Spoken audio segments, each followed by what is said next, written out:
What's some popular self-care, self-love advice that is actually really toxic? If people don't like you for you who are, that's their problem. No, sometimes you're the asshole. 9/10 the common denominator rule stands. Be who you are is only good advice if you're a good person. Positive vibes only. You just need to stay positive. People use it because they think it's uplifting, but it's actually quite dismissive. Often people say it when people voice sadness, frustration, emotional fatigue, anger, basically any other emotion but happiness. A positive attitude can get you a long way, but so can acknowledging and letting yourself, others feel emotions. The "how not to give a fuck" nonsense. I agree, don't give a fuck what people think if you enjoy a certain type of music. But do give a fuck about how your actions affect other people. Unfortunately, it seems that many people just take it to mean, don't care that you might hurt other people. In order to self-care and self-love, it is important to consider what consequences your actions have on the world around you. Follow your heart. Honestly, this statement almost never works. Sometimes love can be toxic, and maybe the correct decision is painful. Maybe it pains you to leave someone. Your heart shouldn't rule you. Do whatever feels right. Sometimes what feels right is cutting your veins open, but that's not gonna heal you. Any kind of advice that tells you to test friendships by withholding contact to see if they'll notice, or straight up tells you to drop friends that don't reach out to you regularly. This is a very selfish and passive-aggressive thing to do. If you miss your friend, then call them up. Don't play cat and mouse games. Maybe they have shit going on in their lives. The world does not revolve around you. Guilt is a wasted emotion. Pretty sure it was Wayne Dyer who published this nonsense in the 80s. Having at least some guilt is a good sign that you're not a psychopath. Find a job you love, and you'll never work a day in your life. First of all, even a job you love is going to suck. Often. That's why they pay you to do it. This advice leaves you feeling like a failure whenever you have a bad day at work. Plus, there's a lot of value in working for a living and finding your satisfaction at a more personal level. It's not really advice, but it's popular for people to label themselves as brutally honest. Honesty is good, but beware of people who are more interested in the brutality than the honesty. Just be yourself. Myself is a guy who likes to work minimum wage, part-time jobs that require no mental input, and then spend the rest of his time playing video games and eating junk food. He's overweight, underpaid, and has no interaction with his friends or family. I don't want to be myself. I want to be a better version of myself. The whole "blood is thicker than water" advice where you should feel obligated to be loyal to your family no matter what. If they are toxic or abusive, then there is no reason for you to keep that around in your life, especially if it is detrimental to your own well-being, mental health. The sort of positivity that relies on dragging other people down. I see it the most around body image issues in particular, but can apply to other things too, and I just think it's really sad. It doesn't solve any of the underlying issues, just makes more people feel rubbish about themselves. If you can't handle me at my worst, you don't deserve me at my best. Basically just a green light to be a shitty human being. Once you fall out of love with someone, you cannot fall back in love with them. Worst advice I ever got. I'm so glad I gave it a second try. Happiness is a choice, damn. I must be choosing depression then, I guess. Edit. I'm not saying it's flat out wrong. This is actually good advice. The problem is that it implies a lot more. It being phrased better would solve a lot of the issues I have with it.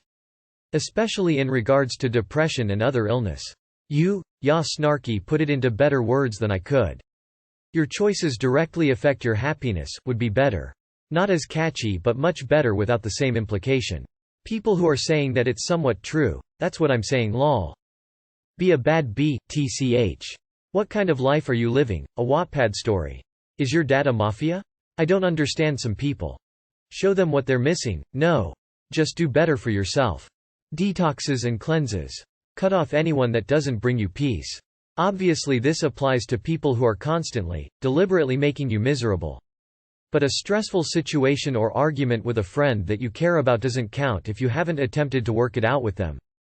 Out of all the mythologies that have ever existed, what is your favorite god and why? The original Stitchenbitch circle, the three sisters of fate. They gossip about everyone while they weave.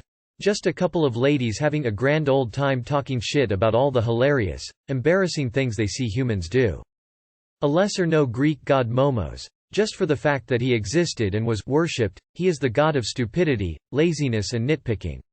He didn't have any shrines or places dedicated to him, Bekasu that would take effort, and thus be an affront to him. Hephaestus. All of the Greek gods were perfect and beautiful, and Hephaestus was born ugly and crippled. Despite this, he was kind and peace-loving, and was a god of the arts and creation. He even married Aphrodite, and when she was caught cheating with Ares, he crafted a bed contraption that trapped them both in bed so the other gods could laugh at them. I feel like he was the most flawed and human of the Greek deities, and didn't get a big thrill from being an arrogant prick. Edit. Born ugly and then crippled. Poor wording. The Sensen Tatokton. Technically not one god but 400. 400 drunk rabbit gods. Crom. Worshipped by Sumerians. They believed Crom created the earth out of mud, threw it into space, then forgot about it. They didn't spend a lot of time bothering to pray to Crom, because he didn't listen. Hestia, goddess of the hearth fire. Never heard of her? That's because she didn't get up to shit. Didn't rape anyone. Didn't victim blame anyone so hard their face turned inside out. Didn't smite anyone for their own personal opinion. Didn't even fight in any of the Greeks' constant wars. Just genuinely kind and hospitable. Not to mention, as firstborn child of Kronos, the world was technically hers by birthright. Do I think she would have been a better ruler than Zeus? Yes. Gork and Mork because I like the Daka. Hard to pick a favorite, but I think a notable one was Prometheus. He betrayed both the Titans and the gods just because he cared about mortals. If there is a Greek god, Titan that is most like Jesus, it's Prometheus, because he sacrificed himself to bring prosperity to humanity. Bacchus. God of forest and wine, not to mention fertility. Great combination. Honestly, Loki cause everything single story he's just screwing around, randomly helping and pranking people. What a madlad. Odin. Christianity talks about ridding the world of sin, but there's sin everywhere. Odin wanted to rid Earth of frost giants. I'd say he's been pretty successful. Eris, the goddess of discord, but specifically the modern Discordianism version. Chiron. Rejected at birth but went on to become a polymath and most honorable, civilized of all the centaurs.